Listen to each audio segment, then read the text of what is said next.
So, hello everyone. Let's start this lecture with MCQs. MCQs of chapter the metal and non metals. अब जैसे हर lecture में बोलते हैं कि इम्पोर्टेंट क्वेश्चन थे, अगर आप ये जो भी 20-25 क्वेश्चन 26 क्वेश्चन होंगे, अगर आप इतना सॉल्व करते हैं तो आपको एमसीक्यू कोई भी जो एग्जाम में ऐसा नहीं होगा कि जो आपको ना आए इस चैप्टर से, मतलब सारे एमसीक्यू जिसमें कवर हो जाएंगे। एक तो एमसीक्यू डिस्कस करेंगे, दूसरा हम लोग अगर इसी में टाइम बचता है तो हम असर्शन एंड रीजन डिस्कस करेंगे इसी इसी लेक्चर में। अगर टाइम नहीं बचता तो फिर हम लोग जो है दूसरे लेक्चर में असर्शन एंड रीजन डिस्कस करेंगे। तो सबसे पहले देखते हैं भाई एमसीक्यूज को कि क्या क्या पूछा हुआ है और क्या आंसर होगा। तो जैसे देखिए भाई, पहला कि विच of the following metals does not burn on heating. पूछ रहा है कि कौन सा जो है बर्न नहीं होगा, अगर इसको हम लोग जलाएं तो कौन सा नहीं जलेगा। तो कौन सा जगह मैग्नीशियम, तो मैग्नीशियम को तो हम बचपन से पढ़ते आ रहे हैं कि मैग्नीशियम जो है ये 7th स्टैंडर्ड से पढ़ते आ रहे हैं, तो मैग्नीशियम तो नहीं होगा। लेकिन कुछ लोगों ने तुरंत जो है आंसर भी चैट बॉक्स में दिया, सोडियम भी जलता है, लिथियम भी जलेगा, तो इसका आंसर क्या है? कॉपर। कॉपर की जो रिएक्टिविटी कम होती है तो ये नहीं बर्न होगा, तो इसका आंसर हो गया B. B is correct answer. फिर सेकंड है, four metals aluminium, zinc, copper and iron are added in different test tube containing dilute hydrochloric acid. No bubbles are seen in the case of. अभी किसमें जो है bubbles नहीं निकलेगा, तो hydrogen जो बेसिकली रेफरेंस है होता है, और इसके नीचे कौन कौन सा एलिमेंट है जो रिएक्टिविटी सीरीज देखी थी, तो कॉपर, फिर mercury, then silver and gold. अभी चैट बॉक्स में भी आंसर आ गए भाई। तो इसका जो करेक्ट आंसर, जब भी जैसे एल्यूमिनियम में ज्यादा रिएक्टिव होता है तो ये तो रिएक्शन करेगा, जिंक भी रिएक्शन करेगा, और जो है मतलब और मतलब इन सब में बबल नहीं निकलेंगे, आयरन में भी बबल निकलेगा लेकिन इसमें नहीं निकलेगा, तो जो करेक्ट आंसर हो जाएगा इसका सी। फिर अब पूछ लगे Na प्लस हैज। अभी Na प्लस में क्या है, तो Na की अगर हम बात करें तो Na का एटॉमिक नंबर होता है 11, लेकिन जब हमने Na प्लस कर दिया तो कैसे बनता है, ये एक इलेक्ट्रॉन लूज करके, एक इलेक्ट्रॉन लूज कर देगा तो ये 11 बन जाए, मतलब ये Na प्लस बन जाएगा। अब एक इलेक्ट्रॉन अगर जब लूज कर रहा है ये, तो अभी एक इलेक्ट्रॉन लूज करने पे प्रोटॉन तो उतना ही रहेगा, प्रोटॉन मतलब एटॉमिक नंबर पे कोई फर्क पड़ने वाला नहीं, हमेशा जो इलेक्ट्रॉन का जो है लॉस ये गेन होता है।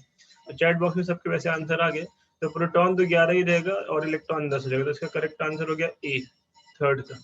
अभी फोर्थ वाला देखते हैं भाई, तो फोर्थ में भी तुरंत लोग आंसर करना चालू कर दिए। फोर्थ क्या कि विच of the following properties generally not shown by metals. Metal कौन सा प्रॉपर्टी नहीं शो करता, जनरली नॉट शोन भाई, तो कंडक्शन शो करते, सोनोरस शो करते, डक्टिलिटी शो करते, डलनेस, तो डलनेस नहीं शो करते, तो करेक्ट आंसर जाएगा फोर्थ का सी। इसमें तो आंसर बहुत तेज तेज आ रहे हैं भाई। फिफ्थ का है कि the ability of metal to be drawn into thin wire. ये तो सबको पता है पूरी दुनिया को, इसको डक्टिलिटी बोलते हैं। Which one of the following metals do not react with cold as well as hot water? अच्छा, कौन सा जो है which of the following metals do not react with cold water as well as hot water? कौन reaction नहीं करेगा, तो जो लेस रिएक्टिव होता है, ना तो कोल्ड के साथ रिएक्शन करेगा ना तो हॉट के साथ रिएक्शन करेगा, तो वैसे इसका आंसर क्या हो जाएगा आपका आयरन। इसका जो करेक्ट आंसर हो जाएगा दैट विल बी आयरन। यहाँ पे थोड़ा सा हैंग भी कर रहा है, देखिए भाई। वैसे चैट बॉक्स में आंसर सबके आ ही गए, आई होप कि मेरी आवाज आ रही होगी, अगर रिकॉर्डिंग हो रही है तो इसका जो आयरन आंसर हो जाएगा। फिर what happens when calcium is treated with water. Calcium जब वाटर से रिएक्शन करेगा तो क्या होगा, it does not react with water, it react violently with water, it react less violently with water, और या फिर आपसे पूछा है कि bubbles of hydrogen gas formed stick to the surface of calcium. तो इसका जो है आपने अगर एनसीईआरटी पढ़ाई होगी तो वहां पे आंसर दे रखा हुआ है। तो इसका जो आंसर हो जाएगा कि it does not react with water, ये तो गलत है, ये रिएक्शन करता है। It react voluntary with water, वो तो सोडियम और पोटेशियम करते हैं, तो ये नहीं होगा। It react less violently with water, yes ये करेक्ट है। Bubbles of calcium gas form stick to the surface of calcium, yes. तो जो बबल्स निकलता है ना वो कैल्शियम के साथ, मतलब जैसे फोम के साथ निकल जाता है ना, उस तरह से ऊपर जाएगा, तो इसका आंसर है थर्ड और फोर्थ। तो थर्ड और फोर्थ कहाँ पे, डी में। तो चैट बॉक्स में सबके आंसर आते जा रहे भाई, नंबर के साथ आंसर डालें, क्योंकि सब लोग आंसर डाले तो क्वेश्चन नंबर के साथ डालें। फिर अभी अब इसमें भी हम लोग जो मेटलर्जी वाले क्वेश्चन है उसको डिस्कस नहीं करेंगे। जनरली 8 नंबर पे आता है, generally metals react with acid to give salt and hydrogen gas. ठीक है, मेटल की रिएक्शन करा रहे तो एसिड से बता रहे कि सॉल्ट देता है और हाइड्रोजन गैस देता है। ठीक है, which of the following acid does not give hydrogen gas on reacting with metal except Mn and Mg। अच्छा, बता रखे कौन सा जो है अच्छा ये क्वेश्चन पूछा भी गया है, 8th वाला जो है इंपॉर्टेंट क्वेश्चन एक तरह से। तो बोला कि कौन सा reaction which of the following does not give hydrogen gas. तो आप एनसीईआरटी देखोगे तो उसमें भी दे रखा है HNO3 जो है वो रिएक्शन नहीं करता। तो इसका जो 8th का जो आंसर हो जाएगा सी। बोला द कंपोजिशन ऑफ एक्वारेजिया। अभी एक्वारेजिया क्या है, तो सबसे जो स्ट्रॉन्गेस्ट आप बोल सकते हो जो है एसिड है वो आपका एक्वारेजिया है। एक्वारेजिया में अगर जैसे गोल्ड वगैरह अगर आप डाल दोगे तो वो सारे के सारे क्या हो जाते हैं, पिघल जाता है। अब कैसे याद रखें, जैसे बार बार भूल जाता है। ठीक है, हमें ये तो पता है कि HCl और HNO3 को मिलाते हैं हम लोग, तो किस रेशियो में मिलाते हैं तो वो हमें मतलब ये पहले रहता है या फिर ये पहले रहता है, ये भूल जाता है। तो आपको पता है कि C पहले आता है ना, जैसे हमारे पास HCl है और HNO3 है, तो HCl में HC, तो C पहले आता है, तो आप याद रखोगे C पहले रहेगा और HNO3 बाद में। रेशियो क्या रहेगा हमेशा 3:1। तो ये 3:1 के रेशियो में मिलाते हैं। तो 9th का जो आंसर हो जाएगा ये हो जाएगा। या फिर अगर आप HNO3 के हिसाब से याद करें, HNO3 एंड HCl, तो 1:3 याद रखिए। तो जो पहले है उसका रेशियो ज्यादा, उसका मतलब प्रोपोर्शन ज्यादा, जो बाद में उसका प्रोपोर्शन कम। तो 3:1 के रेशियो मिला देंगे तो एक्वारेजिया बन जाता है, और इसमें किसी भी मेटल को डाल दो वो डिजोल्व हो जाएगा, गोल्ड वगैरह को डाल दो आप डिजोल्व हो जाएगा। फिर है 10 नंबर की मेटल, वो मैंने आपको एक स्टोरी भी बताई थी कि जो ये नोबेल प्राइज विनर थे, उनके पास जब जर्मनी वाले जब सेकेंड वर्ल्ड वॉर हो रहा था तो उसका जो है छीनने आए थे, तो वहाँ पे वो लैब में रखा हुआ था और उन्होंने क्या किया था, उसको एक्वारेजिया में डाल दिया था गोल्ड को, तो वो उसी में पिघला हुआ था, सामने बॉटल में रखे थे, लेकिन किसी को पता नहीं चला। 10th नंबर की metals are refined by using different method, which of the metal are redefined by electrofine refine. ये सब अभी सिलेबस में नहीं, इसलिए इसको डिस्कस नहीं करें, वैसे आंसर चैट बॉक्स में आ रहे। 10th का अगर आंसर की बात करें तो 10th का आंसर हो जाएगा ए। फिर अभी 11th है, galvanization is a method of protecting iron from rusting by coating with thin layer of. इसका आंसर जो है वैसे चैट बॉक्स में आ रहा है, इसका आंसर जो 11th का सी हो जाएगा, जिंक। 12 की बात करें, stainless steel is very useful material for our life. In stainless steel iron is mixed with. अभी थोड़ी देर पहले बात की थी कि आयरन को जो है निकल और कॉपर के साथ मिक्स, निकल और क्रोमियम के साथ मिक्स करते हैं, तो जो है आपका बन जाता है। तो 12 का आंसर हो जाएगा आपका निकल एंड क्रोमियम ए। ठीक है, फिर अभी 13 का आंसर की बात करें तो वैसे ये सब पूछने के चांसेस कम है, फिर भी if copper is kept open in air, it slowly loses its thin shining brown surface and gain a green surface. It is due to the formation of। तो कॉपर जो है बेसिकली कॉपर की rusting की बात कर रहे हैं कि कॉपर की रस्टिंग कैसे होती है, तो इसका जो बन जाएगा कॉपर कार्बोनेट CuCO3। CuCO3 बनता है, इसकी वजह से जो है ये इसकी रस्टिंग हो जाती है। फिर उसके बाद जो है 14 नंबर है, अभी 14 नंबर फिर से ये हैंग कर रहा है बार बार, क्या हो गया, एक मिनट भाई, थोड़ा सा हैंग कर रहा है सिस्टम। आवाज आ रही? Yes sir. हाँ सर, हाँ सर। ठीक है, बीच में हैंग कर गया था भाई थोड़ा सा, इसको जो फिर से कंटिन्यू रखते हैं, इन कर देता हूँ। कौन सा 14 नंबर की बात करते हैं? हाँ, generally metals are solid nature, which of the following metal is found in liquid state at room temperature. तो इसका आपको पता है कि मर्क्यूरी होता है, Hg हो जाएगा इसका आंसर, चैट बॉक्स में भी आंसर आ रहा है। फिर 15 नंबर है, generally non metals are not lustrous, which of the following metal is lustrous. अब कौन सा जो इसमें लस्ट्रस है, जनरली मेटल जो है नॉन लस्ट्रस होते हैं, तो इसका आंसर है आपका आयोडीन, डी का जो है आंसर, दैट इज 15 का जो है D. Which of the following metals, four metals, would be displaced from the solution of its salt by three metals? ठीक है, which one of the following four metals would be displaced from the solution of its salt by other three metals? कौन सा displace हो जाएगा? तो सबसे जो least reactive कौन सा? कॉपर। इसका आंसर जाएगा कॉपर। और फिर उसके बाद देखते हैं भाई 17 नंबर की 2 ml each of concentrated HCl HNO3 and a mixture of concentrated HCl and concentrated HNO3 in the ratio of 3:1 were taken into test tube labeled as A, B, and C. A small piece of metal was put in each test tube. No change occurred in test tube A and B, but the metal got dissolved in test tube C respectively. The metal could be, कौन सा metal है जो इसमें first और second में नहीं हुआ dissolve और इसमें हो गया? तो अगर 17 की अगर हम आंसर की बात करें तो 17 का आंसर क्या जाएगा? अभी थोड़ी देर पहले मैंने बताया कि भाई एक्वारेजिया बन जाता है 3:1 के रेशियो में, तो कौन डिसॉल्व हो जाएगा उसमें? बी। तो इसका गोल्ड हो जाएगा बी जो है। गोल्ड क्या होता है हमारा? गोल्ड जो है नोबल मेटल भी बोलते हैं उसको।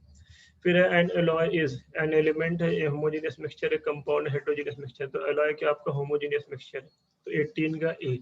ठीक है, फिर 19 की बात करते हैं तो 19 18 का ए हो गया। 19 का इलेक्ट्रोलाइट सेल कंसिस्ट ऑफ। अभी इलेक्ट्रोलाइटिक सेल में क्या होता है, तो इसमें एनोड और कैथोड होता है, और एनोड जो होता है वो आपका पॉजिटिव टर्मिनल होता है, और कैथोड जो है नेगेटिव टर्मिनल। तो पॉजिटिव चार्ज कैथोड गलत है, नेगेटिवली चार्ज एनोड ये भी गलत है, पॉजिटिवली चार्ज एनोड ये करेक्ट है, नेगेटिवली चार्ज कैथोड ये करेक्ट है। तो थर्ड एंड फोर्थ कहाँ पे दे रखा भाई, बी में, तो इसका बी आंसर, से चैट बॉक्स में भी आंसर आ गए। फिर 20 नंबर है, alloy or homogeneous mixture of metal with metal or non-metal, which among the following alloys contain non-metal as one of its constituent। तो देखो अभी थोड़ी देर पहले मैंने वो टेबल दिखाई थी इससे पहले वाले लेक्चर में, तो उसमें आपको दिखा था अभी जैसे 20 की बात करें तो कौन सा इसका स्टील, जो स्टील है इसमें जो कार्बन होता है, आयरन एंड कार्बन, तो इसका आंसर जाएगा आपका डी। ठीक है, मेटल एंड नॉन मेटल होगा। फिर उसके बाद आ जाए भाई, ये 20 नंबर हो गया। 21 है कि विच among the following statement is incorrect for magnesium metal. Magnesium metal के लिए कौन सा इनकरेक्ट है ये बताना, करेक्ट नहीं इनकरेक्ट। तो it burns in oxygen with a dazzling flame, क्या भाई करेक्ट है। It react with cold water to form magnesium oxide and evolve जो है हाइड्रोजन गैस। अब ये थोड़ा देखना पड़ेगा भैया कि मैग्नीशियम के साथ अगर जो है ये रिएक्शन करेगा तो करता है क्या। It react with cold water, तो कोल्ड वाटर के साथ रिएक्शन नहीं करता क्योंकि इसकी रिएक्टिविटी कम होती है, हॉट वाटर के साथ रिएक्शन करता है, तो ये इनकरेक्ट है। तो और भी देखते हैं और कोई option. It react with hot water to form magnesium hydroxide, तो ये करेक्ट है। It react with steam to form, ये भी करेक्ट है। तो इसका इनकरेक्ट वाला ऑप्शन कौन सा हो गया, बी। तो करेक्ट आंसर क्या हो गया आपका, बी हो गया। Which among the following alloys contain mercury as one of its constituent. तो जहां पे भी मर्क्यूरी होगा वहां पे अमलगम आ जाता है। ठीक है, मर्क्यूरी जिसके साथ भी रहता है वहां पे अमलगम आ जाता है, तो इसका आंसर जाएगा आपका डी। इसे जहां पे भी अमलगम आ जाए तो मतलब मान लो कि वहां पे मर्क्यूरी। फिर reaction between X and Y form compound Z, X loses electron and Y gains electron, which of the following properties is shown by z। अच्छा, ठीक है, तो यहाँ पे z बन रहा है, बोल रहा है कि has high melting point, has low melting point, conduct electricity in molten state, occurs as solid. Reaction between x and y form compound z, x loses electron, तो x इलेक्ट्रॉन लूज कर रहा है तो ये मेटल हो गया।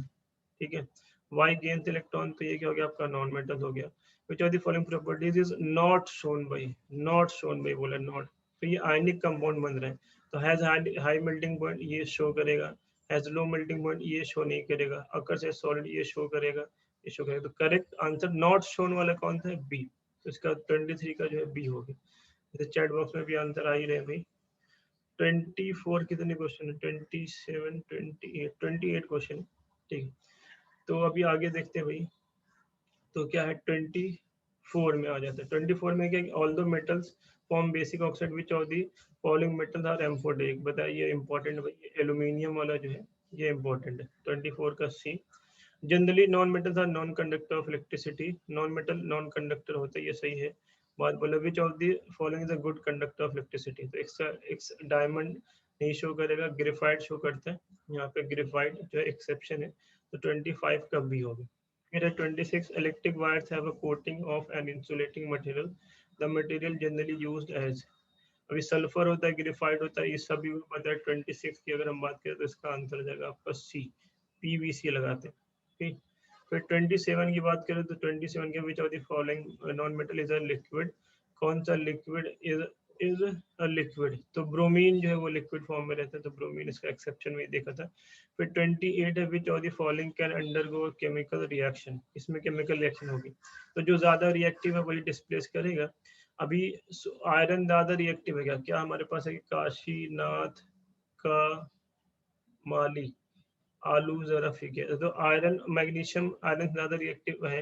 हाँ, तो आयरन ज्यादा रिएक्टिव नहीं, तो यहाँ पे ये रिएक्शन नहीं होगी। जिंक ज्यादा रिएक्टिव, तो यहाँ पे ये रिएक्शन नहीं होगी। फिर उसके बाद ये जो है लेड ज्यादा रिएक्टिव नहीं, तो यहाँ पे ये रिएक्शन नहीं होगी। ये ज्यादा रिएक्टिव आयरन कॉपर से, तो ये रिएक्शन होगी। 28 का आंसर हो गया डी। तो ये तो हो गया भाई आपका ऑब्जेक्टिव टाइप का, सिंपल था। थोड़ा असर्शन रीजन भी देख लेते हैं, अभी टाइम अपने पास बचा हुआ है, तो असर्शन रीजन भी सिम देख लेते हैं। ये मैं पीडीएफ पूरा जो है डिस्क्रिप्शन बॉक्स में डाल दे रहा हूँ, तो आप पीडीएफ देख सकते हो। अभी असर्शन रीजन में कितने 5-6 क्वेश्चन होंगे असर्शन रीजन में, तो असर्शन रीजन भी देख लेते हैं कितने क्वेश्चन है। असर्शन रीजन में 7 क्वेश्चन है, फिर उसके बाद आंसर, तो ये भी एक एक करके देख लेते हैं।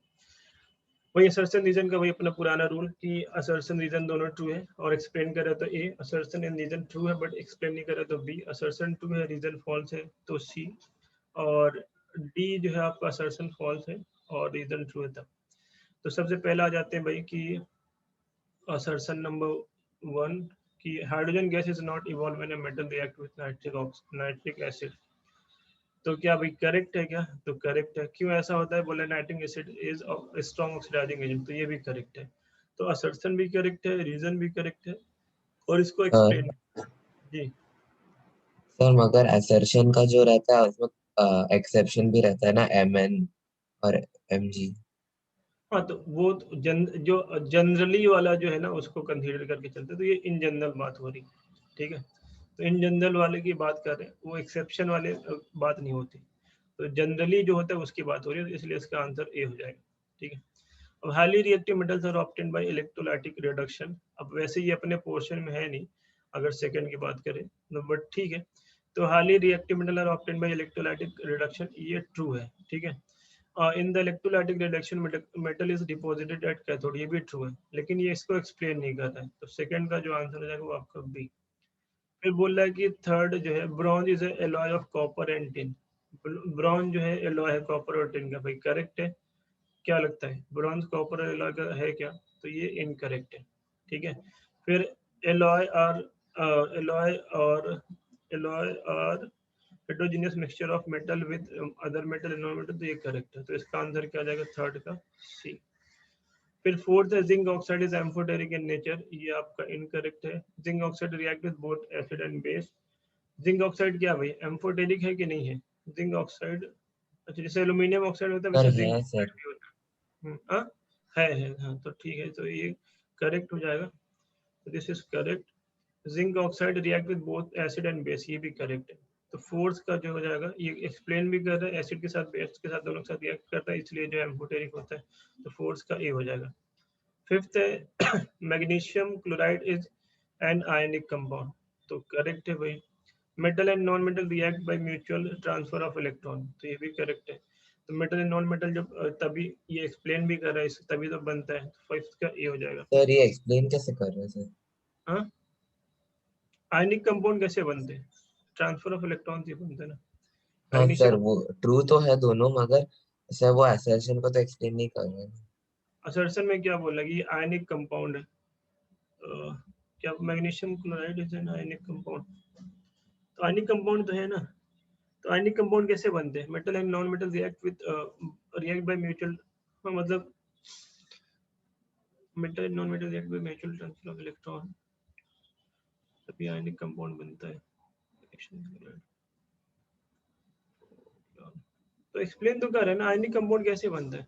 ट्रांसफर से तो बनता है ना। जैसे आयनिक कंपाउंड किस तरह से बनता है, तो आयनिक कंपाउंड कैसे बनता है? By the transfer of electron, एक इलेक्ट्रॉन देता है और एक इलेक्ट्रॉन लेता है। यहाँ पे जो है मैग्नीशियम जो मेटल है वो इलेक्ट्रॉन दे रहा है, और ये आपका जो क्लोरीन है वो नॉन मेटल है तो इलेक्ट्रॉन एक्सेप्ट कर रहा है। तो metal and non metal mutual transfer of electron, तो म्यूचुअल ट्रांसफर ऑफ इलेक्ट्रॉन से आयनिक कंपाउंड बनता है, इसीलिए जो है आपका ये जो है मैग्नीशियम क्लोराइड आयनिक कंपाउंड है, तो इसलिए ए हो जाएगा। तो एक्सप्लेन ही कर रहा है ना इसको, समझा आदर्श? नहीं ठीक है सर। ठीक है या समझा? सर नहीं, देखिए मेरे को सर आप इसका आंसर की मैं कैसे दिया? आंसर की में देखते हैं, फिफ्थ का ए।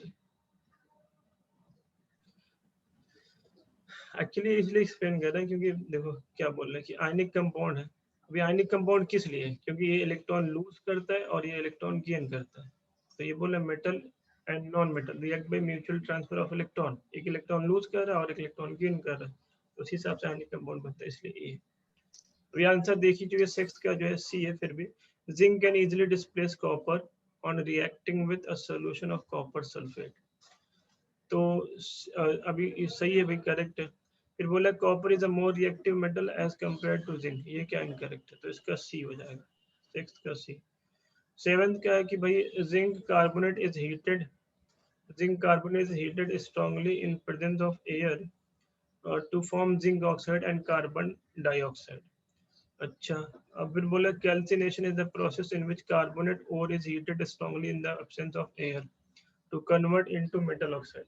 तो 7 की अगर हम बात करें भाई, तो 7 का क्या है, ये असर्शन जो है वो इनकरेक्ट है। अभी हम लोग वैसे भी आंसर देख चुके हैं, वैसे ही अपने सिलेबस से बाहर के इस बार के लिए 10th के लिए, तो ये जो आपका इनकरेक्ट है और ये करेक्ट है, तो इसका आंसर क्या जाएगा डी। यहाँ पे आप आंसर देख भी सकते हैं, आपको यहाँ पे दिख भी रहा होगा आंसर। तो ये दोनों चीजें मैं इस लेक्चर में इसका डिस्क्रिप्शन बॉक्स में दोनों पेजेस भी डाल दे, इनकी पेजेस भी डाल दे रहा हूँ क्वेश्चन के। तो आई होप आपको पसंद आया होगा सारी चीजें। और डाउट है किसको, अफरोज को डाउट है इन क्वेश्चन नंबर 3। क्वेश्चन नंबर 3 में अफरोज को डाउट है। क्वेश्चन नंबर 3 क्या था, bronze is an alloy of copper and tin. तो ब्रॉन्ज जो है एलॉय है कॉपर एंड टिन। अच्छा ये तो करेक्ट था ना, हाँ भाई ब्रॉन्ज जो करेक्ट है। लॉयदर हेट्रोजीनियस यहाँ पे लिखा, अच्छा मैंने होमोजीनियस पढ़ दिया था क्या, तो ये हेट्रोजीनियस है, वो होमोजीनियस मिक्सचर है, तो ये इनकरेक्ट है। तो इसका थर्ड का सी हो जाएगा। लग रहा है मैं दिमाग कहीं घूमा हुआ, तो थर्ड का सी आंसर है। ठीक, ठीक है, थर्ड का सी आंसर हो गया। तो आई होप कि सारी क्वेश्चन आपको अच्छे लगे होंगे, समझ में भी आया होगा। तो अगर आपको समझ में आया हो, अच्छा लगा हो, तो लाइक करें, शेयर करें, सब्सक्राइब करें अपने दोस्तों के साथ जो है, अपने दोस्तों के साथ भी शेयर करें भाई। एंड अगर कुछ भी आपको डाउट आउट है तो कमेंट बॉक्स में आप लिख सकते हैं, आंसर आपको मिल जाएगा या तो मेरी तरफ से या मेरे स्टूडेंट की तरफ से। सो आज के लिए इतना ही, मिलते हैं नेक्स्ट लेक्चर में। Thank you.